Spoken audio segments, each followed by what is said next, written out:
കർത്താവിന്റെ നാമത്തിന് സ്തുതി. ദിവസവും ഈ ചാനൽ കേൾക്കുന്നതിലൂടെ നിങ്ങൾക്ക് ഒരു വർഷത്തിനുള്ളിൽ ബൈബിൾ വായിക്കാൻ കഴിയും. ദയവായി ഷെയർ, സബ്സ്ക്രൈബ് ഒപ്പം സപ്പോർട്ട് ചെയ്യുക. ഇന്നത്തെ ബൈബിൾ വാക്യങ്ങൾ: ആമോസ് 3-ാം അധ്യായം 1 മുതലുള്ള വാക്യങ്ങൾ. ആമോസ് 3-ാം അധ്യായം 1 മുതലുള്ള വാക്യങ്ങൾ. ഇസ്രായേൽ മക്കളെ, നിങ്ങളെക്കുറിച്ചും ഞാൻ മിസ്രയീം ദേശത്തുനിന്ന് പുറപ്പെടുവിച്ച സർവ്വവംശത്തെക്കുറിച്ചും യഹോവ അരുളി ചെയ്തിരിക്കുന്ന ഈ വചനം കേൾപ്പീൻ. ഭൂമിയിലെ സകല വംശങ്ങളിലും വെച്ച് ഞാൻ നിങ്ങളെ മാത്രം തിരഞ്ഞെടുത്തിരിക്കുന്നു. അതുകൊണ്ട് ഞാൻ നിങ്ങളുടെ അകൃത്യങ്ങളൊക്കെയും നിങ്ങളിൽ സന്ദർശിക്കും. രണ്ടുപേർ തമ്മിൽ ഒത്തിട്ടല്ലാതെ ഒരുമിച്ച് നടക്കുമോ? ഇരയില്ലാതിരിക്കുമ്പോൾ സിംഹം കാട്ടിൽ അലറുമോ? ഒന്നിനെയും പിടിച്ചിട്ടല്ലാതെ ബാലസിംഹം ഗുഹയിൽ നിന്ന് ഒച്ച പുറപ്പെടുവിക്കുമോ? കുടുക്കില്ലാതിരിക്കെ പക്ഷി നിലത്തെ കണിയിൽ അകപ്പെടുമോ? ഒന്നും പിടിപെടാതെ കണി നിലത്തുനിന്ന് പൊങ്ങുമോ? നഗരത്തിൽ കാഹള ഊതുമ്പോൾ ജനം പേടിക്കാതിരിക്കുമോ? യഹോവ വരുത്തിയിട്ടല്ലാതെ നഗരത്തിൽ അനർത്ഥം ഭവിക്കുമോ? യഹോവയായ കർത്താവ് പ്രവാചകന്മാരായ തന്റെ ദാസന്മാർക്ക് തന്റെ രഹസ്യം വെളിപ്പെടുത്താതെ ഒരു കാര്യവും ചെയ്യുകയില്ല. സിംഹം ഗർജിച്ചിരിക്കുന്നു, ആർ ഭയപ്പെടാതിരിക്കും? യഹോവയായ കർത്താവ് അരുളി ചെയ്തിരിക്കുന്നു, ആർ പ്രവചിക്കാതിരിക്കും? ശമര്യ പർവ്വതങ്ങളിൽ വന്നുകൂടി അതിന്റെ നടുവിലുള്ള മഹാകലഹങ്ങളെയും അതിന്റെ മധ്യേയുള്ള പീഡനങ്ങളെയും നോക്കുവീൻ എന്നു അസ്തോദിലെ അരമനകളിന്മേലും മിസ്രയീം ദേശത്തിലെ അരമനകളിന്മേലും ഘോഷിച്ചു പറവീൻ. തങ്ങളുടെ അരമനകളിൽ അന്യായവും സാഹസവും സംഗ്രഹിച്ചു വെക്കുന്നവർ ന്യായം പ്രവർത്തിപ്പാൻ അറിയുന്നില്ല എന്ന് യഹോവയുടെ അരുളപ്പാട്. അതുകൊണ്ട് യഹോവയായ കർത്താവ് ഇപ്രകാരം അരുളി ചെയ്യുന്നു: ദേശത്തിനു ചുറ്റും ഒരു വൈരി ഉണ്ടാകും. അവൻ നിന്റെ ഉറപ്പ് നിങ്കൽ നിന്ന് താഴ്ത്തിക്കളയും. നിന്റെ അരമനകൾ കൊള്ളയായിത്തീരും. യഹോവ ഇപ്രകാരം അരുളി ചെയ്യുന്നു: ഒരു ഇടയൻ 2 കാലോ ഒരു കാതോ സിംഹത്തിന്റെ വായിൽ നിന്ന് വലിച്ചെടുക്കുന്നതുപോലെ ശമര്യയിൽ കിടക്കയുടെ കോണിലും പട്ടുമെത്തമേലും ഇരിക്കുന്ന ഇസ്രായേൽ മക്കൾ വിടുവിക്കപ്പെടും. നിങ്ങൾ കേട്ട് യാക്കോബ് ഗൃഹത്തോട് സാക്ഷീകരിപ്പീൻ എന്ന് സൈന്യങ്ങളുടെ ദൈവമായ യഹോവയായ കർത്താവിന്റെ അരുളപ്പാട്. ഞാൻ ഇസ്രായേലിന്റെ അതിക്രമങ്ങൾ നിമിത്തം അവനെ സന്ദർശിക്കുന്ന നാളിൽ ബലിപീഠത്തിന്റെ കൊമ്പുകൾ മുറിഞ്ഞു നിലത്ത് വീഴുവാൻ തക്കവണ്ണം ഞാൻ ബേഥേലിലെ ബലിപീഠങ്ങളെയും സന്ദർശിക്കും. ഞാൻ ഹേമന്തഗ്രഹവും ഗ്രീഷ്മഗ്രഹവും ഒരുപോലെ തകർത്തുകളയും. ദന്തഭവനങ്ങൾ നശിച്ചുപോകും, പല വീടുകളും മുടിഞ്ഞുപോകും എന്ന് യഹോവയുടെ അരുളപ്പാട്. ആമോസ് 4-ാം അധ്യായം 1 മുതലുള്ള വാക്യങ്ങൾ. ആമോസ് 4-ാം അധ്യായം 1 മുതലുള്ള വാക്യങ്ങൾ. എളിയവരെ പീഡിപ്പിക്കുകയും ദരിദ്രന്മാരെ തകർക്കുകയും തങ്ങളുടെ ഭർത്താക്കന്മാരോട് കൊണ്ടുവരുവീൻ, ഞങ്ങൾ കുടിക്കട്ടെ എന്ന് പറയുകയും ചെയ്യുന്ന ശമര്യ പർവ്വതത്തിലെ ബാശാന്യ പശുക്കളെ, ഈ വചനം കേൾപ്പീൻ. ഞാൻ നിങ്ങളെ കൊളുത്തുകൊണ്ടും നിങ്ങളുടെ സന്തതിയെ ചൂണ്ടൽ കൊണ്ടും പിടിച്ചുകൊണ്ടുപോകുന്ന കാലം നിങ്ങൾക്ക് വരും എന്ന് യഹോവയായ കർത്താവ് തന്റെ വിശുദ്ധിയെ ചൊല്ലി സത്യം ചെയ്തിരിക്കുന്നു. അപ്പോൾ നിങ്ങൾ ഓരോരുത്തി നേരെ മുമ്പോട്ട് മതിൽ പിളർപ്പുകളിൽ കൂടി പുറത്തു ചെല്ലുകയും രിമ്മോനെ എറിഞ്ഞുകളയുകയും ചെയ്യും എന്ന് യഹോവയുടെ അരുളപ്പാട്. ബേഥേലിൽ ചെന്നു അതിക്രമം ചെയ്യുവീൻ, ഗിൽഗാലിൽ ചെന്നു അതിക്രമം വർദ്ധിപ്പിപ്പീൻ. രാവിലെ തോറും നിങ്ങളുടെ ഹനനയാഗങ്ങളെയും 3-ാം നാൾ തോറും നിങ്ങളുടെ ദശാംശങ്ങളെയും കൊണ്ടുചെല്ലുവീൻ. പുളിച്ച മാവ് കൊണ്ടുള്ള സ്തോത്രയാഗം അർപ്പിപ്പീൻ. സ്വമേധാർപ്പിതങ്ങളെ ഘോഷിച്ച് പ്രസിദ്ധമാക്കുവീൻ. അങ്ങനെയല്ലോ ഇസ്രായേൽ മക്കളെ നിങ്ങൾക്ക് ഇഷ്ടമായിരിക്കുന്നത് എന്ന് യഹോവയായ കർത്താവിന്റെ അരുളപ്പാട്. നിങ്ങളുടെ എല്ലാ പട്ടണങ്ങളിലും ഞാൻ നിങ്ങൾക്ക് പല്ലിന്റെ വെടിപ്പും എല്ലാ ഇടങ്ങളിലും അപ്പത്തിന്റെ കുറവും വരുത്തിയിട്ടും നിങ്ങൾ എങ്കിലേക്ക് തിരിഞ്ഞില്ല എന്ന് യഹോവയുടെ അരുളപ്പാട്. കൊയ്ത്തിന് ഇനി 3 മാസമുള്ളപ്പോൾ ഞാൻ നിങ്ങൾക്ക് മഴ മുടക്കിക്കളഞ്ഞു. ഞാൻ ഒരു പട്ടണത്തിൽ മഴ പെയ്യിക്കുകയും മറ്റേ പട്ടണത്തിൽ മഴ പെയ്യിക്കാതിരിക്കുകയും ചെയ്തു. ഒരു കണ്ടത്തിൽ മഴ പെയ്തു, മഴ പെയ്യാത്ത മറ്റേ കണ്ടം വരണ്ടുപോയി. 2-3 പട്ടണം വെള്ളം കുടിപ്പാൻ ഒരു പട്ടണത്തിലേക്ക് ഉഴന്നു ചെന്നു, ദാഹം തീർന്നില്ല താനും. എന്നിട്ട് നിങ്ങൾ എങ്കിലേക്ക് തിരിഞ്ഞില്ല എന്ന് യഹോവയുടെ അരുളപ്പാട്.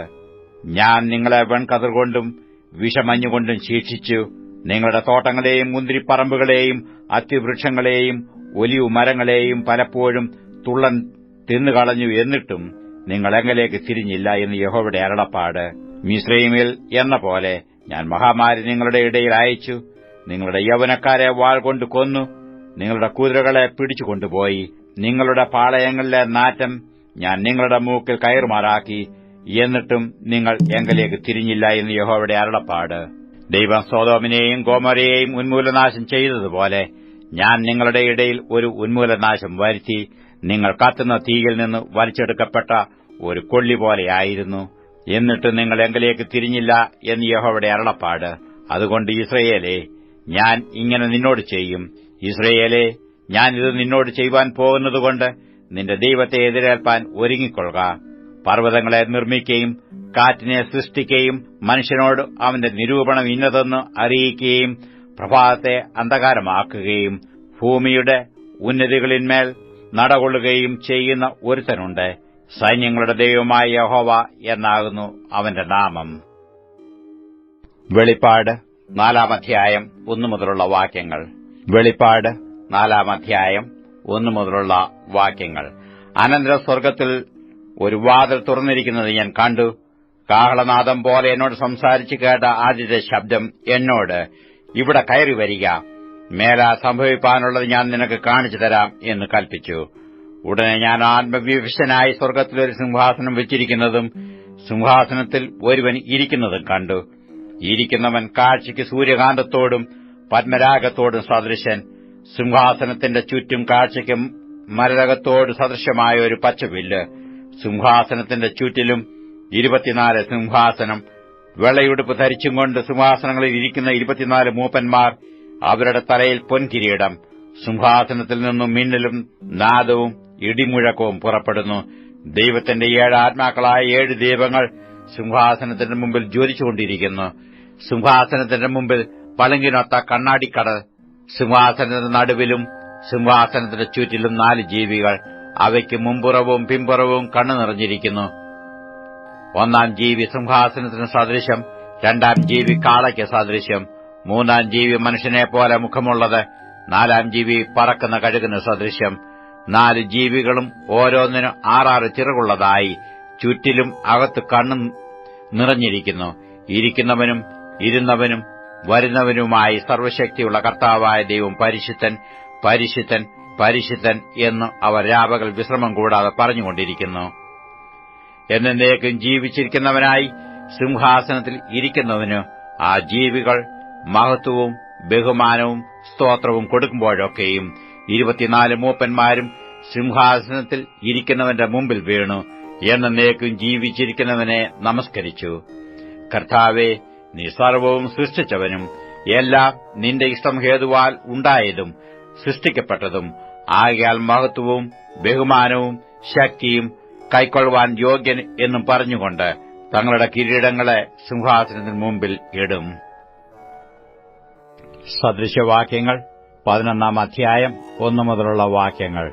സദൃശവാക്യങ്ങൾ 11-ാം അധ്യായം 1 മുതലുള്ള വാക്യങ്ങൾ. കള്ളത്തുലാസ് യഹോവയ്ക്ക് വെറുപ്പ്, ഒത്തപടിയോ അവന് പ്രസാദം. അഹങ്കാരം വരുമ്പോൾ ലജ്ജയും വരുന്നു, താഴ്മയുള്ളവരുടെ പക്കലോ ജ്ഞാനമുണ്ട്. നേരുള്ളവരുടെ നിഷ്കളങ്കത്വം അവരെ വഴി നടത്തും, ദ്രോഹികളുടെ വികടമോ അവരെ നശിപ്പിക്കും. ക്രോധ ദിവസത്തിൽ സമ്പത്ത് ഉപകരിക്കുന്നില്ല, നീതിയോ മരണത്തിൽ നിന്ന് വിടുവിക്കുന്നു. നിഷ്കളങ്കന്റെ നീതി അവന്റെ വഴിയെ ചൊവ്വാക്കും, ദുഷ്ടനോ തന്റെ ദുഷ്ടത കൊണ്ട് വീണുപോകും. നേരുള്ളവരുടെ നീതി അവരെ വിടുവിക്കും, ദ്രോഹികളോ തങ്ങളുടെ ദ്രോഹത്താൽ പിടിപെടും.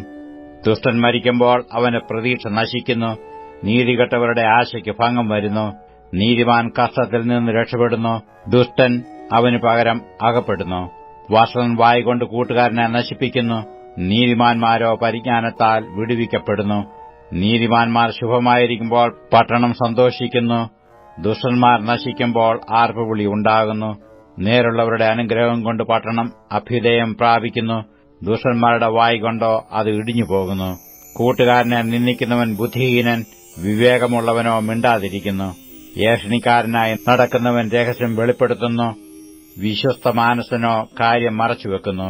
പരിപാലനം ഇല്ലാത്തയിടത്ത് ജനം അധോഗതി പ്രാപിക്കുന്നു, മന്ത്രിമാരുടെ ബഹുത്വത്തിലോ രക്ഷയുണ്ട്. അന്യനുവേണ്ടി ജാമ്യം നിൽക്കുന്നവൻ അത്യന്തം വ്യസനിക്കും, ജാമ്യം നിൽപ്പാൻ പോകാത്തവനോ നിർഭയനായിരിക്കും. ലാവണ്യമുള്ള സ്ത്രീ മാനം രക്ഷിക്കുന്നു, വിക്രമന്മാർ സമ്പത്ത് സൂക്ഷിക്കുന്നു. ദയാലുവായവൻ സ്വന്തം പ്രാണന് നന്മ ചെയ്യുന്നു, ക്രൂരനോ സ്വന്തം ജഡത്തെ ഉപദ്രവിക്കുന്നു. ദുഷ്ടൻ വൃഥാലാഭം ഉണ്ടാക്കുന്നു, നീതി വിതയ്ക്കുന്നവനോ വാസ്തവമായ പ്രതിഫലം കിട്ടും. നീതി സ്ഥിരപ്പെട്ടിരിക്കുന്നവൻ ജീവനെ പ്രാപിക്കുന്നു, ദോഷത്തെ പിന്തുടരുന്നവനോ തന്റെ മരണത്തിനായി പ്രവർത്തിക്കുന്നു.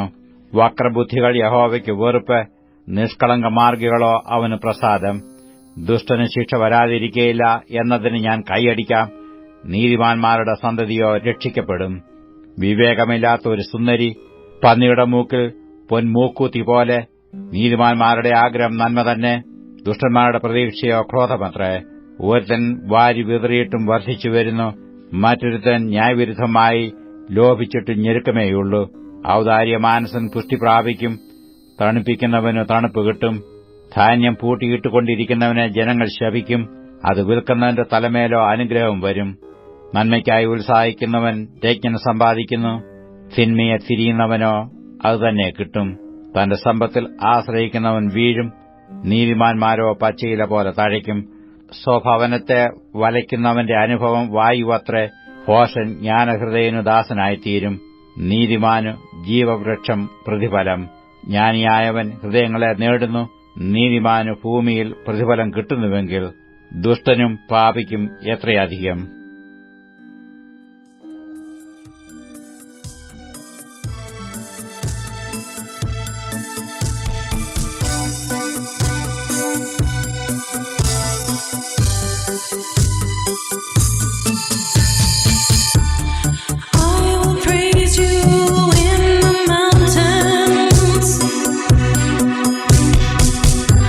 And I will praise you in the sea.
joy